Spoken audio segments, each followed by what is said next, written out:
DreAllDay.com. Tuned in to the show where you learn the discipline to show up day after day to do the work, the confidence to put yourself out there boldly and authentically, and the mental toughness to continue showing up, doing the work, putting yourself out there even when the success you've expected to achieve is yet to be achieved. And on top of all this, no, we're not done.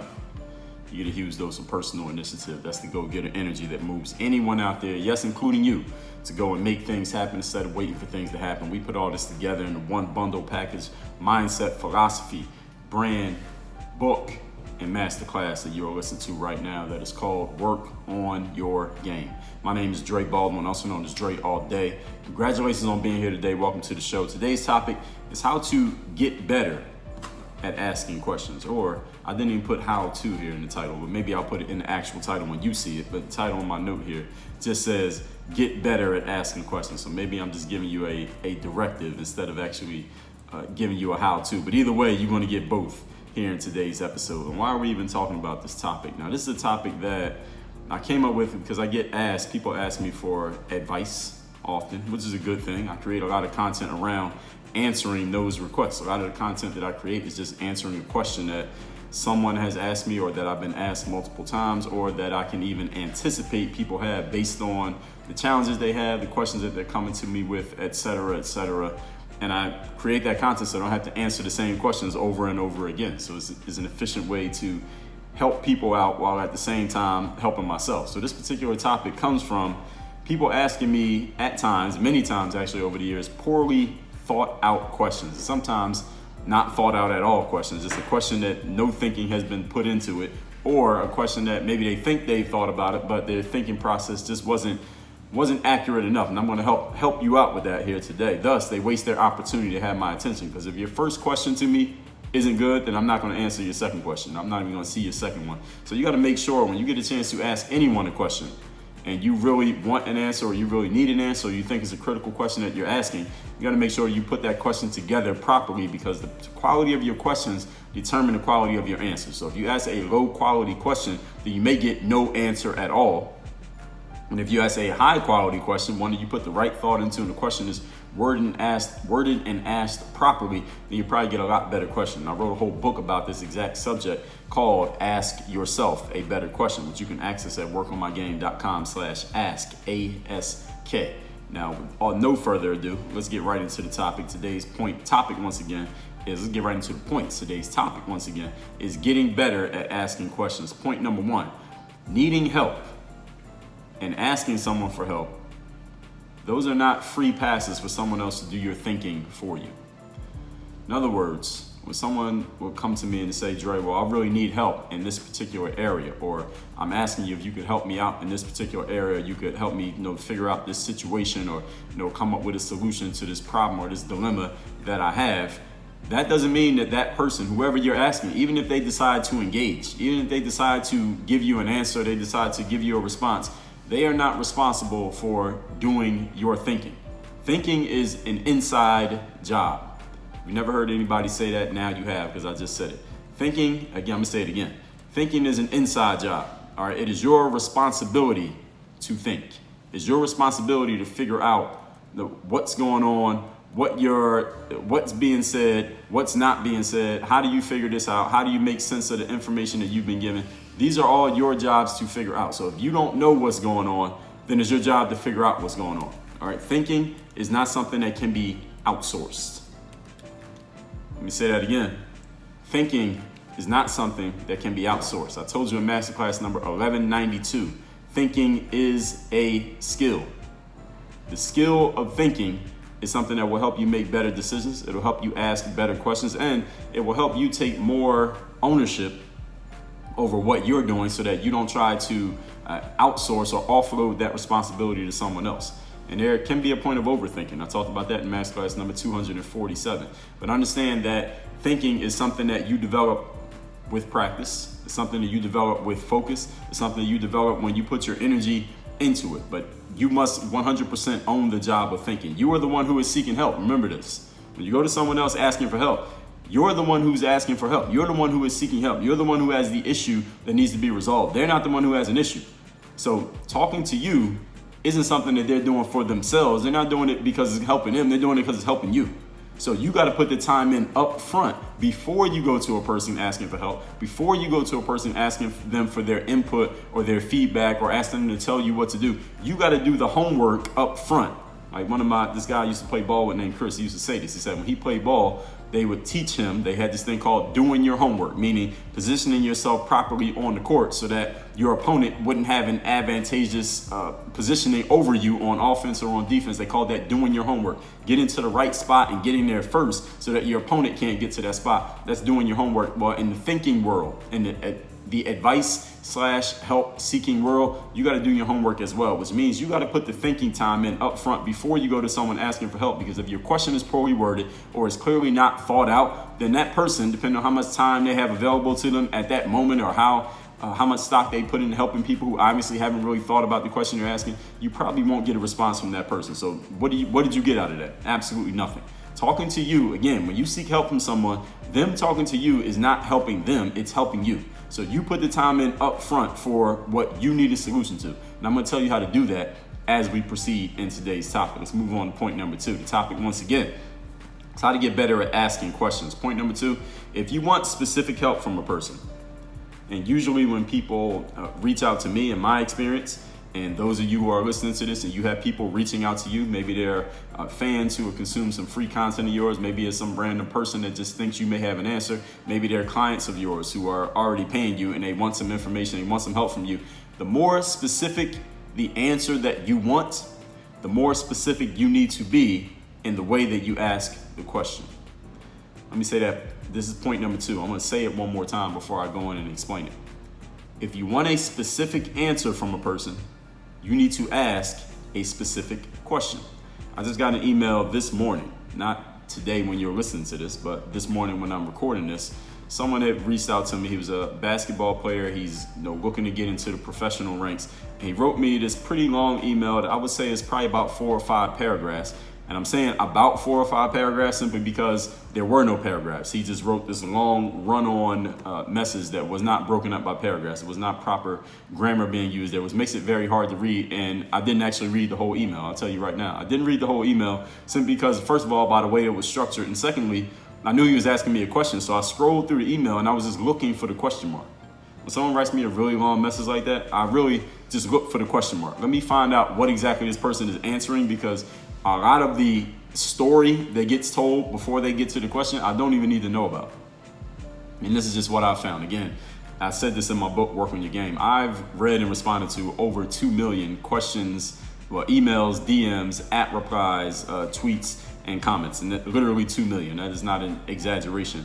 So when I see someone writing me a really long message, I just look for the question mark just to find out what exactly they're asking. And if I just read the one sentence with the question mark, I can just answer it and give them the answer that they need without even reading the rest of it. So that's a little pro tip for any of you who's going to reach out to someone asking a question. Don't tell them your entire story. They usually don't need the story to answer the question.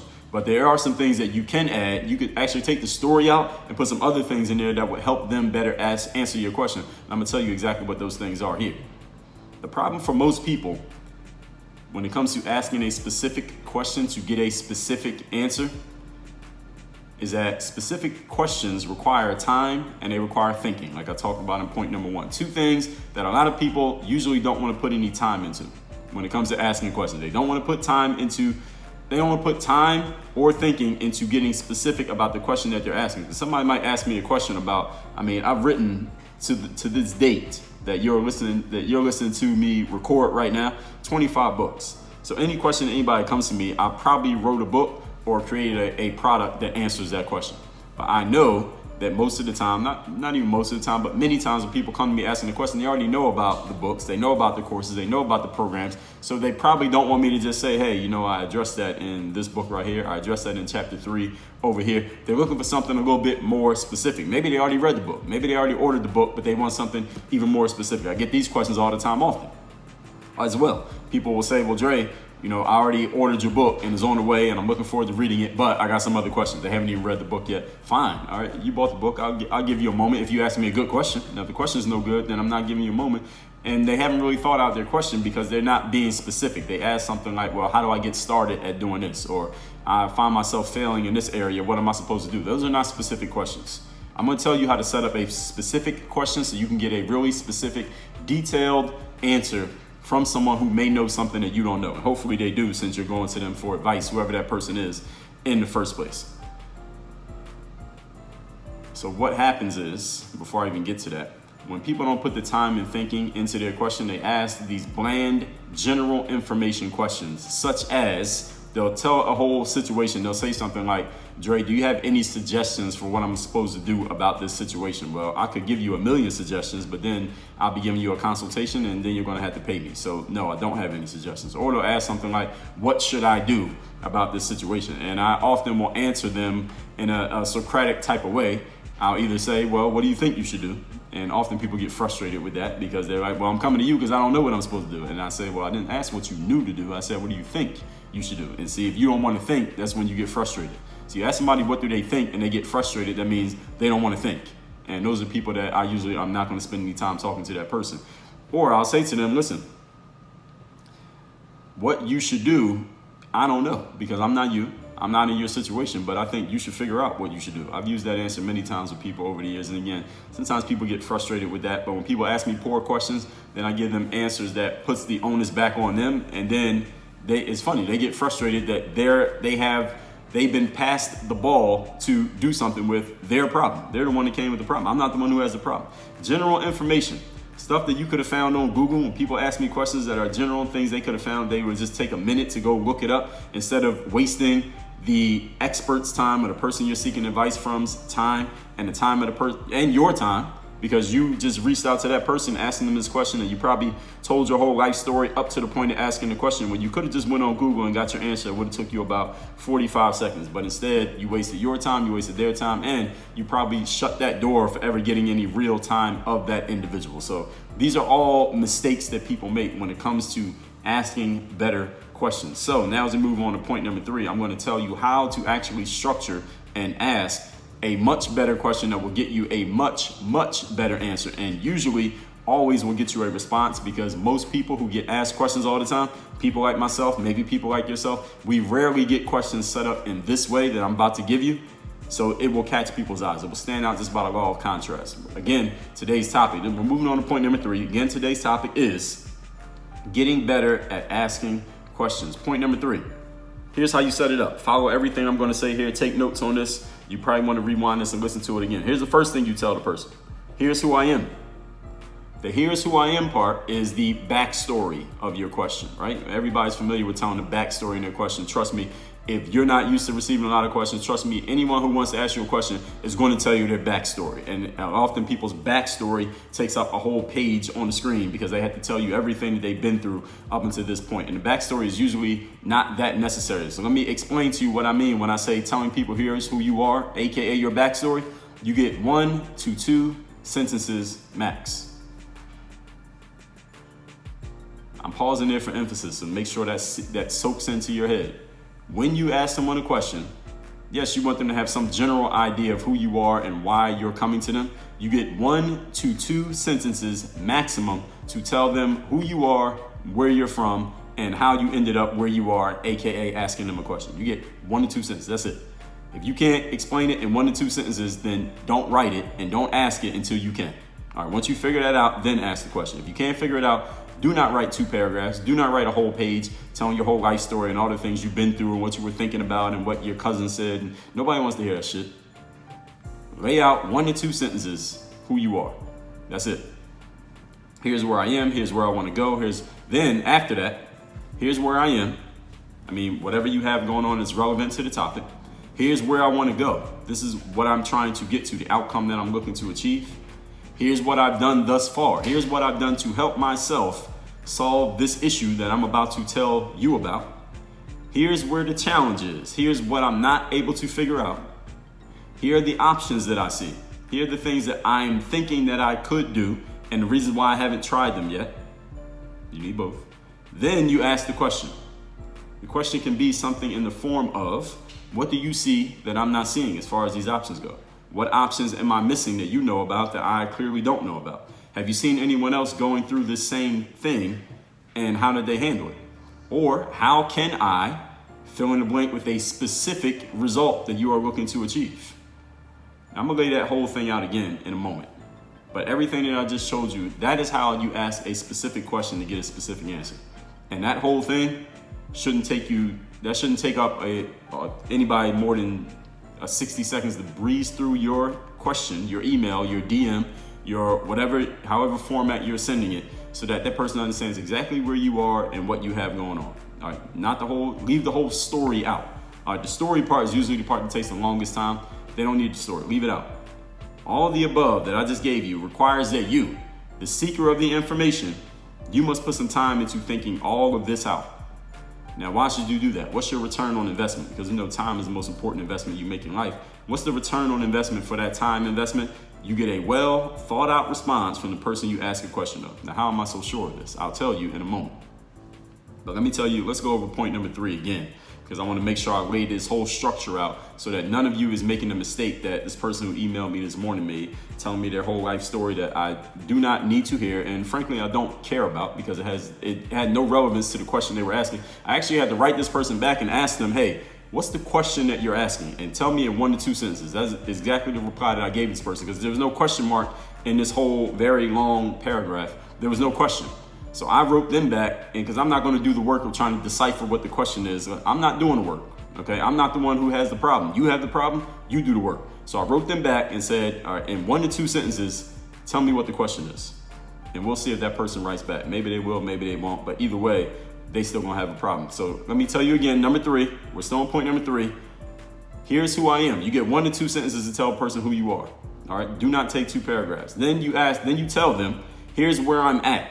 And where I'm at doesn't mean your physical location. It means this is what I have going on, just so you frame for that person why you're coming to them. Hopefully it's something that they know something about. Here's where I want to go. This is what I want to achieve. You can put these in the same sentence also, ladies and gentlemen. These don't have to be individual sentences.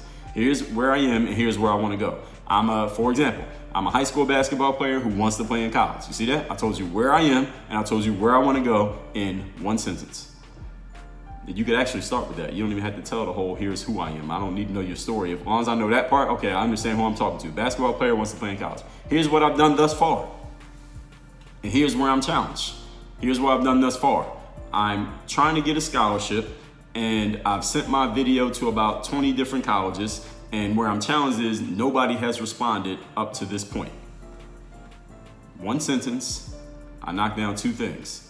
Here's what I've done thus far to get to where I want to go, and here's where I'm challenged. See how I knocked both of those out in 1 sentence? And here are the options that I see. Now, here's where you lay out what you see could happen, and you also can lay out any other things that you've done thus far. What you've done thus far could be more than I've sent my video out, but here are the options that I see. I could walk onto a team. I could try to go to some exposure showcase thing for college players. I could join this AAU team for this summer. I could not play basketball at all and just play for fun. What else could you do? I could do a year at a prep school to better my resume so that I can maybe get a scholarship. I could go to a junior college so I could better my resume on the court. These are all the options that I see. And then you ask the question, what do you see as an option that I'm not seeing? What options am I missing that I could possibly take? Have you seen anyone else going through this? How can I, and then you fill in the blank with a specific result. Specific meaning, how can I get a coach to pay attention to me or respond to my recruiting video? All of the above requires that you, the seeker of the information, put some time into thinking all of this out. And the return on investment is that you will get a well thought out response from the person that you go to if you have done your homework. If you didn't do your homework, you're going to get nothing. Point number 4. Today's topic, again, is how to get better at asking questions. Number 4, and I told you, I'm so sure that you're going to get a well thought out response. And I asked myself the question that you should be asking, Dre, how are you so sure of it? How do you know? I'm going to tell you. Number 4, when you do your homework before asking a question, what you've done is made the helper's job easy. See, if you do your homework up front and you lay out everything that I just put there in point number 3, first of all, let me tell you something that may happen. You may figure out your own answer to your own question and you won't even have to ask anybody in the process of doing your homework. But see, because you took the time to think, you figure things out. And that's what happens when we think. Our brains tend to do miraculous things when we actually use them.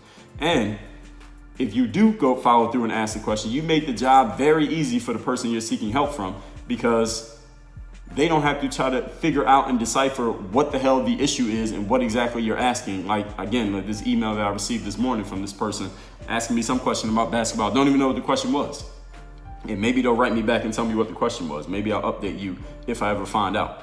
You made their job easy. They will notice that and they will respect that. And they may actually respond to you because you stand out from all the time wasters who clearly don't value that person's time. See, if someone writes me this long email, it doesn't even have a question mark in it, but they're hoping that I can give them some suggestions, they're clearly not valuing my time. So I'm definitely not going to give it to them. When somebody asks me something stupid, like, Dre, do you have any suggestions or what's your opinion on? I tell them, listen, you got to ask me a better question. I say that right on my live streams when people ask me something like that. I say, ask me a better question. Ask me a question that you actually thought about. If you have a specific question, make it specific. If the question is not good, I'm not addressing it. And if you want some suggestions or you want my opinion on something, then you can read my books. You can sign up for my courses. You can listen to these masterclasses that I put out where I'm speaking generally on specific topics. You can learn that, but don't ask me for my individual personal time just to ask me some general question that you obviously haven't put any thought into. I either tell them, ask me a better question, or I completely ignore them. So if you sent a question like that to me and I didn't respond, now you know why.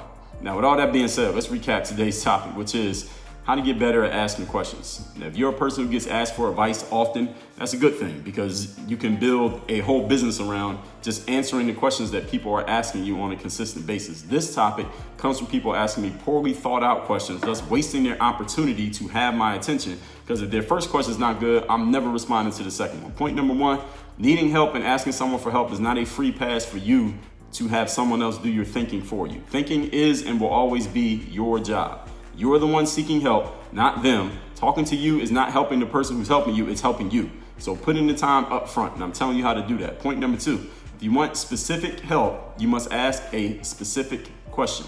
Problem for most people is to get specific requires time and it requires thinking. These are two things that people don't want to invest, which leads to bland general questions such as, do you have any suggestions, or what should I do? General stuff like that people could have found on Google, or nobody's going to respond back to you for that unless they just don't have anybody ever coming to them. So they're just happy that anybody ask them anything. And that person may not be as knowledgeable as you think they are. Point number three, here's how you do it.